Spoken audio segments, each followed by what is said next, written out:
Hi guys, we are continuing with our theorem, the one for a tangent and a radius, where we said when the tangent and the radius meet, they form a 90-degree angle.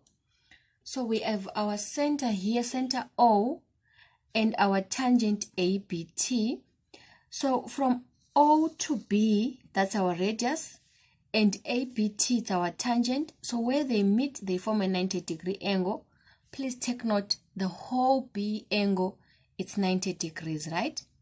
So now they want us to find the value for x and also the value for y. But what do we know?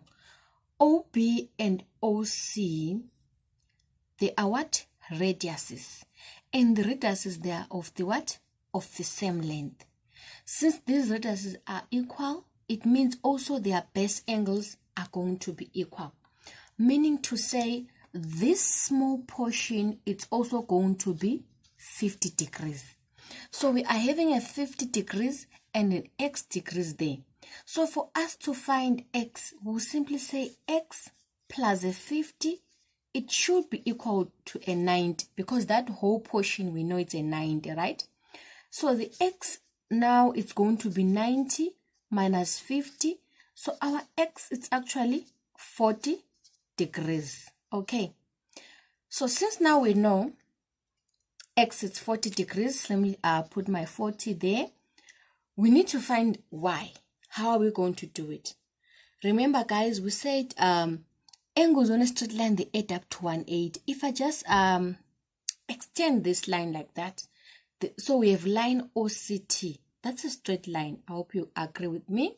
So we are having a 50 degrees on this side. How big is this other side? This portion, how big is it? So if this is 50, so we simply say, for us to get that portion, we say 180 minus 50 to get that angle. And 180 minus 50, we get our 130.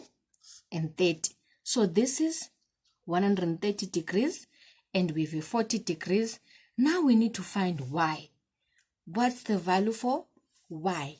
So we are simply going to say 40 plus 130 plus a y is equal to 180. 40 plus 130, we get 170 plus a y is equal to 180. So y is equal to 180 minus 170. And our value for y is 10 degrees. Okay. And then our next question now, we are having our tangent again and our radius. There's x there and there's a 40. I'm sure you guys are now you are aware this whole angle is 90 degrees. And for us to get x, we'll simply say 90 minus 40. That will be our value for x, right? And x is going to be a 50. Okay. After now getting our x as a 50, so we're having a 50 there, we have a y and m.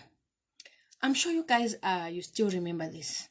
To say, when you have a diameter like that, this line cuts through the center, the angle that it forms at the circumference, the angle that is formed at the circumference, it's 90 degrees. So our y is actually what? 90 degrees. Why? There are angles in a semicircle, right? So y is 90 degrees. So now we know our y is 90, our x is 50. We can now find m, right? So we simply say 90 plus 50 plus an m should be equal to 180 degrees. 90 plus 50, it's 140 plus m is equal to 180. So 180 minus 140 is equal to our m. So m is 40 degrees, right? I hope you guys were following. Our m is 40